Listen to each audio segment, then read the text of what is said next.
As promised, do a video on this little AR Pistol Carbine deal. I got my big helper here. Yeah, right, buddy. He likes to be involved in things. So the total cost of this guy is about $1,700. As I've done the math on it, and that price is including the Seymour Railway, which I just switched back onto here today.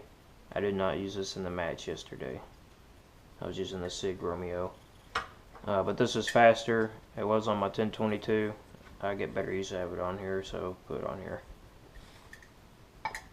It's a Spartan upper, a Matrix Arms rail, and the rail it's like the Charlie whatever, and it kind of like has this C shape up here toward the muzzle, and that prevents me from putting my suppressor on it. And it's also very narrow right here, so if you had a concentric can, it wouldn't fit down inside there. So when I get my my Octane 45 out of jail, I'll probably replace this rail with a really fat one that I can put my Octane down in, and then I'll just use this for pistols like I was. It's a KW precision bolt. That's also what the barrel is, and the buffer right there. KW 7.5 ounce bolt. Buffer.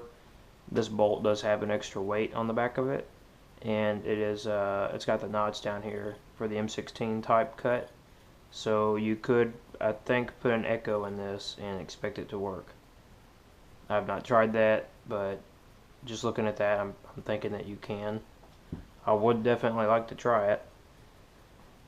This is the Hyperfire trigger, just the Model 24. It's like a $200 trigger. You've got these extra springs right here on top that put extra tension on the hammer, makes it hit the firing pin a little harder. But also having that extra weight right here helps keep the bolt shut a little bit longer, since this is a straight blowback, which is why it was put in here, I assume. I actually got this gun pretty much complete from a guy as a trade, and it had a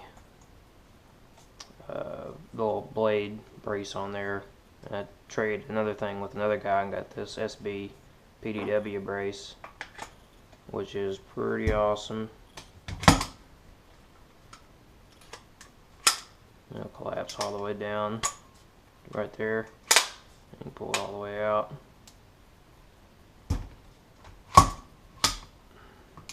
Should lock in all the way down.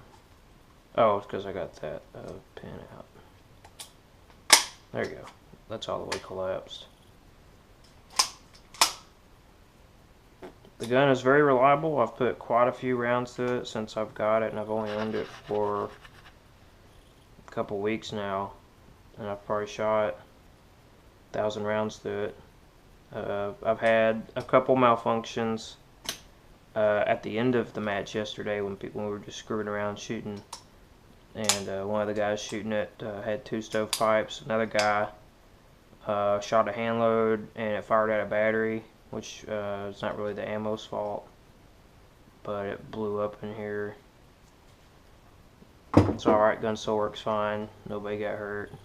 There's no damage in here, it just fired out a battery. It's a pretty accurate gun. I haven't really shot a whole lot of groups with it yet to tell you the exact kind of precision. This is a,